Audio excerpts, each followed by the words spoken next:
NetsBoy, so let's hear what he has to say. His name is NetsBoy, he thinks the world is all over when the Nets just can't play.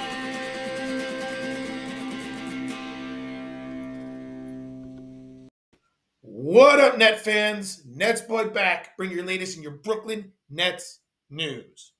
Well, I certainly didn't see this coming. Wow. We're going to talk about the Mikal Bridges trade in just a second. But before we do that, let me just fill you in on where we currently are at as of me filming this episode. It's currently June 30th, and we're about an hour away from the official NBA free agency to start. And that's when teams can talk to any player. So I just wanted to get that out of the way in case something happens over the next couple hours or so from when I'm filming this episode that I maybe didn't touch upon. So just want to get that out of the way. But this episode, I guess, is the unofficial beginning of the new season of NetsBoy, in which we have a lot to discuss and a lot to talk about. And obviously, it's mostly going to be about the Mikal Bridges trade, as well as what is clearly now the new vision for the Brooklyn Nets. All right, so let's dive right in about the Mikal Bridges trade. I was going to do an episode as soon as it was announced, like 5 days ago or so, because it's kind of old news now about Bridges being traded to the Knicks. But I wanted to wait. I wanted to wait until I got a little bit more information about the trade, a little bit more information about the circumstances surrounding the trade and everything. And I like to do that because I just don't like to just jump into something and then speculate and talk about misinformation. So I waited. But now I feel like it's time to address it. So, like I said at the beginning of the episode, I was very surprised. I was surprised that the Nets actually traded Mikal for a number of reasons. The first reason is just the fact that they've been so set on not. Like from the beginning of since they acquired him, they had zero desire to trade him. We heard speculation about the Rockets offering Jalen Green and multiple first-round picks for Bridges. We heard about that.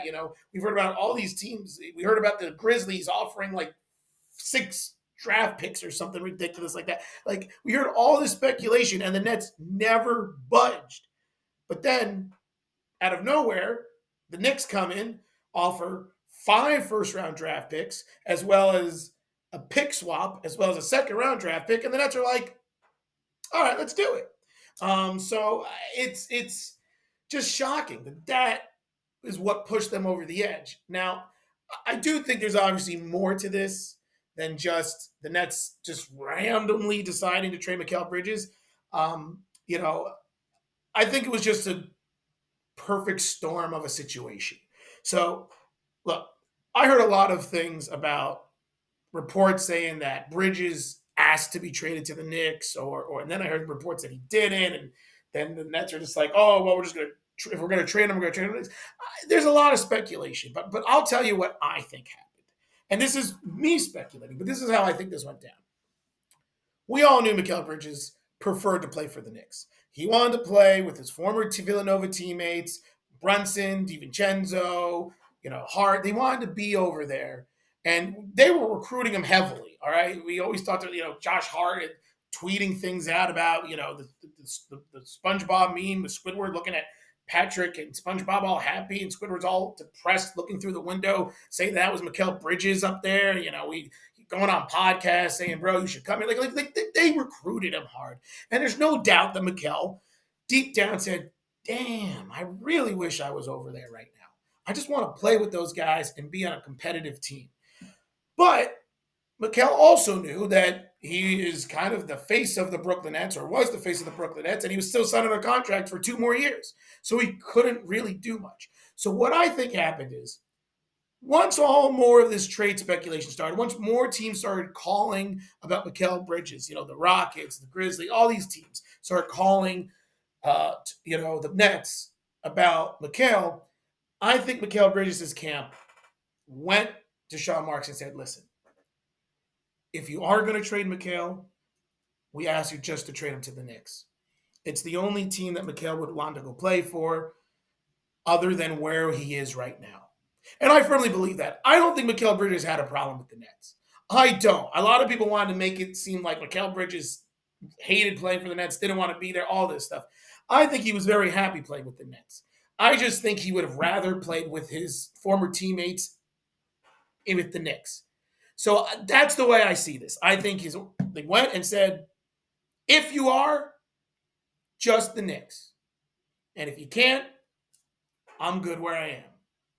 And I think Sean Marks used that and decided to reach out to the Knicks and see, or look at the Knicks offer and said, hey, blow me away. And at the end of the day, 4 unprotected first round picks, a Milwaukee protected pick, a pick swap, a second round draft pick, and Bojan Bogdanovic, which is an expiring contract, who I hope the Nets are smart and flip for more draft capital, but I don't know, because I could see something stupid like the Nets saying, like, oh, well, we need veteran leaders. I mean, we need wing players now, so we're going to keep them. But we'll touch upon that in a second later on in this episode. But you look at that, I mean, you've got to like the trade. I'm sorry. I'm disappointed that Mikal is gone. I really kind of thought the Nets did have a chance to try to pull off a blockbuster trade and bring in another star player like Donovan Mitchell, though that's still loads of speculations if he's even going to be available. But I still thought the Nets could have gone that route. I thought the Nets could have tried to go in and get Brandon Ingram from the Pelicans because we know he's going to be available. I thought maybe the Nets could go out there and get Lauri Markkanen with their trade assets. I had a list of possible trades that I wanted to see the Nets do this offseason to build a contender next to Mikal Bridges. And now those are all completely useless because that is clearly not the direction in which the Nets are going. But overall, look, Mikal Bridges is an all-star caliber player. I've said this before. He's not really a superstar. I think he's a third best player on a championship team. And I think he's a guy who's going to really help the Knicks. But when you think about what the Nets got back for him, I'm pretty pleased. And I know there's some analysts out there and some people who somehow thought the Nets should maybe get more. Maybe they look back at the Houston Rockets offer of Jalen Green and draft picks and thinking more of that line. But the reality is 5 first-round draft picks and a pick swap is an amazing haul for a player that hasn't even made the All-Star team yet. And I know those unprotected picks by the Knicks are probably not going to be that great. They're going to probably be in the mid to high 20s because the Knicks, as of right now, are one of the best teams in the NBA, in my opinion. But you can't diminish the value of a good scouted late first round draft pick. I mean, Cam Thomas, who, by the way, is now going to be the new face of the Nets, he was what? I believe he was the 27th overall pick. Nick Claxton, who the Nets just re-signed, thank goodness, was the 40th overall pick in the second round. So you can get some really good value players with these draft picks. And so I don't want to poo-poo these unprotected picks. And you never know what could happen. You never know what could happen in the next couple of years with this team, with the Knicks, if injuries happen or players get upset, and maybe not in the next 2 seasons, but maybe the third season, fourth season, those picks could become really valuable. I mean, look what happened to the Nets. Look what just happened with the Rockets and then with their pick, right? The Rockets had the third overall pick in this draft because the Nets traded away all these future assets for James the Useless Harden. It can happen. No one expected, at the time of the trade, did anyone really expect the Nets to be picking with the third overall pick in the 2024 draft? I didn't, but that's what happened. And Houston had an unprotected pick, so they got it. So let's not poo-poo these draft picks. Overall, I'm pleased. I don't like the fact that the Nets kind of just handed the Knicks a championship caliber roster on a silver platter, because obviously I do not like the Knicks. But at the end of the day, you have to look at it through the Nets perspective. And you have to look at the fact that it's time for this team to move on and start the new chapter, which is a complete rebuild. Now, one more little side note about the Mikal Bridges trade before we continue on this episode. It's being reported that there will need to be another player involved on the Knicks side to make the contracts match up. and to prevent the Knicks from increasing their payroll into the next tax apron. So there are reports that there might be another player in the Bridges trade, though don't want to really, speculate who it could be, but it's not going to be anyone of any real importance, I don't think. Probably be like a sign and trade, like I don't know, like Alec Burks or something might get a sign and trade minimum contract to make it work or something like that. Could be Precious Achua. We don't know for sure, but the point is the trade has not been finalized, so there still could be a few other moving parts to the contracts. Um, Maybe there could be other players on the Nets side of things that'll be involved in the trade, and the Nets will get another player back in addition to try to make the contracts work. So it's still a work in progress. I just want to, mention that before we continue. But before we do that, I do need to simply do my Nets boy thank you and salute to Mikal Bridges. Mikal Bridges, you were the face of the Kevin Durant trade, and you gave us Nets fans a little glimpse of comfort after our whole entire world came crashing down after the implosion that was that season and that Durant trade. Mikal, you were a Iron Man. You didn't miss a single game in the season and a half that you played with the Nets. It wasn't always pretty, but you always played your hardest and you always tried your best. You had a couple nice big game winning shots here and there. And at the end of the day, I am very happy that you are in a good situation that you want to be in with the Knicks. I personally wish you were still on the team. I still think the Nets could have done something to build around you. But at the end of the day, Mikal Bridges, thank you for your short but very impactful tenure with the Brooklyn Nets. So, Nets boy salute to Mikal Bridges. We'll see what happens moving forward. But now we really need to address this next chapter for the Nets, the new vision, the rebuild. What is next for this team? Well, shortly after the Mikal Bridges trade happened, the Nets decided to do another trade, and this trade, honestly, is bigger than the Bridges trade, and that is they traded for their 2025 and 2026 picks back from the Houston Rockets. A trade that required them to give up some of their assets they got from the Suns, their draft picks from the Suns, as well as a few other picks. I believe it was 3 or 4 picks total with some swapping and protections. It's a really weird little trade situation. But when it's all said and done, the Nets got the rights to their 2025th pick, and 2026th pick back, which means one major thing.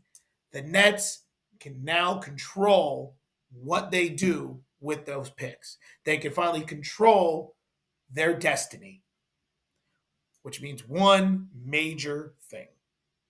Watch out. Here come the tank job. Or here comes the tank job.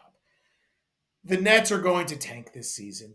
There is no ifs, ands, or buts about it. They're going to put a team of young players with upside, with maybe a few older veterans to try to fill out the roster and to lead the team, and they're just going to play hard and try to build within, and it is going to be a complete and utter disaster.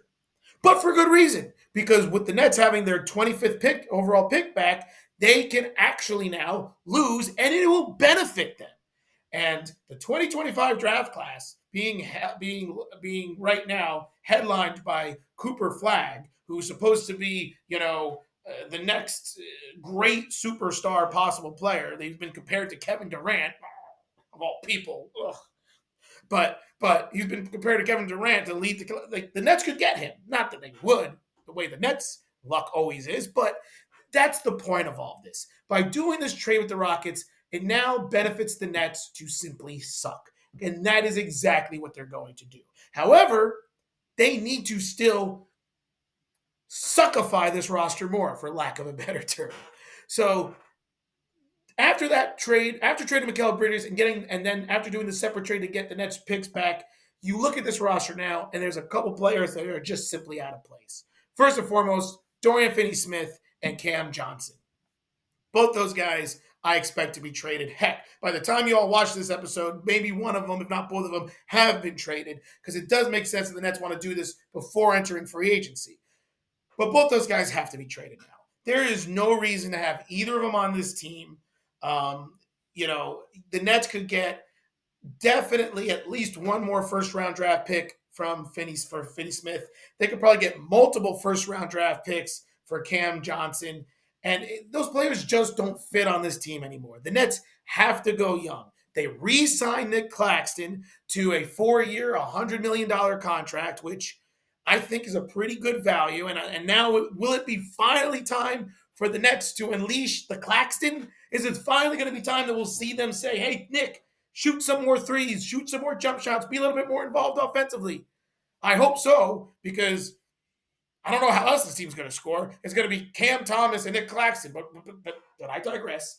But it's time for this Nets team to build around Cam Thomas, my best friend and favorite player, and Nick Claxton and Noah Clowney and Jalen Wilson and Derek Whitehead. We're all that's the young core right there, right? So Finney-Smith, trade him. Get whatever assets you can get back for him. Cam Johnson, trade him. If you could get a young wing player and a first round draft pick for Cam Johnson, I would do it. If you can get just a first round draft pick for Finney-Smith, I would do it. I would not trade Dennis Schroeder because he's somebody that I feel like can help stabilize this team as this leader and the point guard spot. He's on an expiring contract. I think he showed promise running a team last year, and you do need some veteran leadership. So I kind of see Dennis Schroeder staying with the Nets, but you never know. He's got an expiring contract. He's a valuable player. He could be traded. There are some rumors about Daron Sharp being traded. I don't really want the Nets to trade Daron Sharp because I feel like he fits in that young core.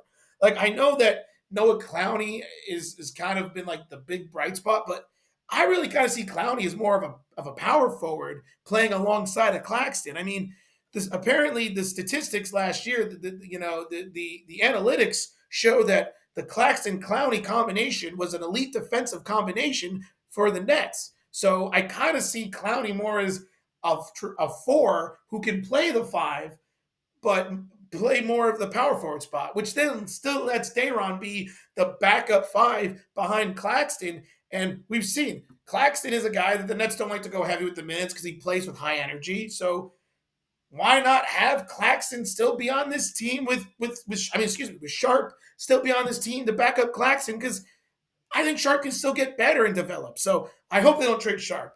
But Schroeder, I don't know. If I guess if the right offer comes, the Nets would do it.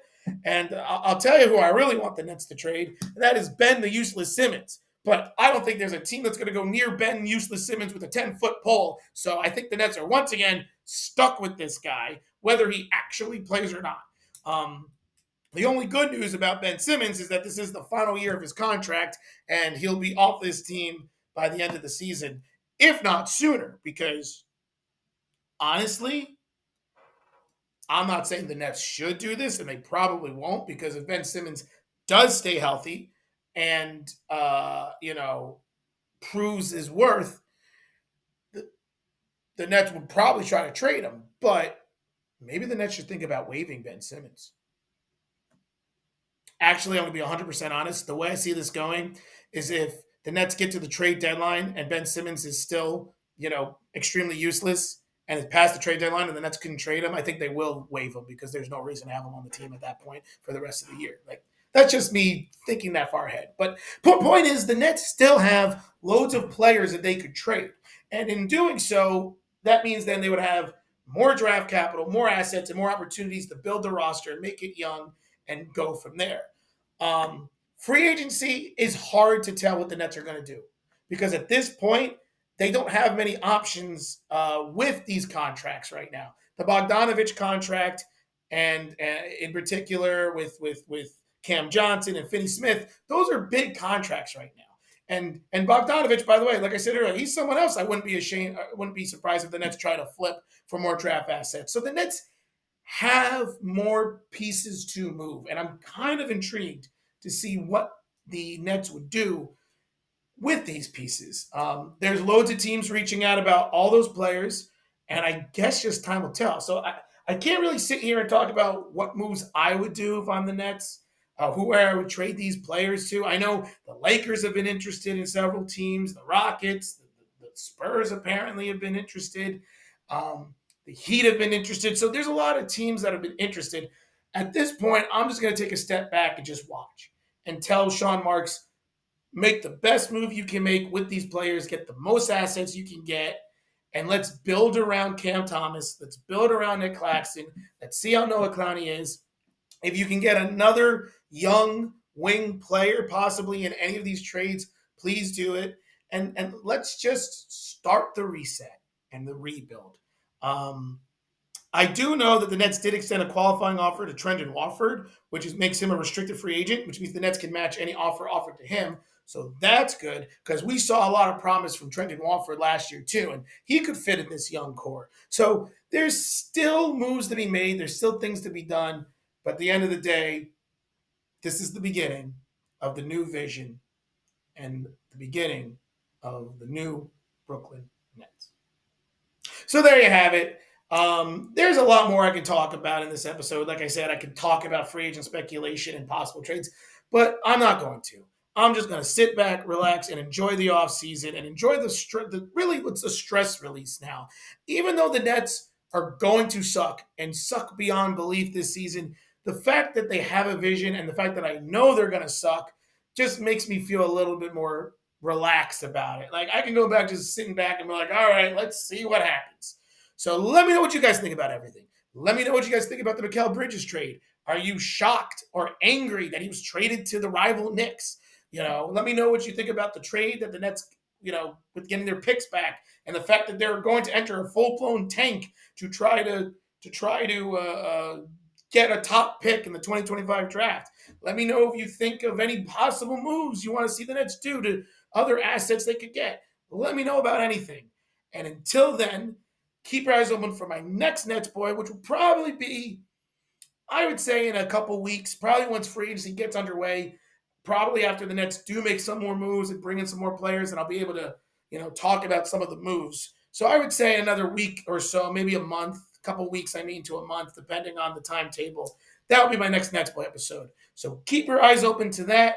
And until then, this is Nets boy telling Sean Marks he's still got a lot more to do to get more assets and also starting the brace for the disaster that will be this upcoming season and signing off.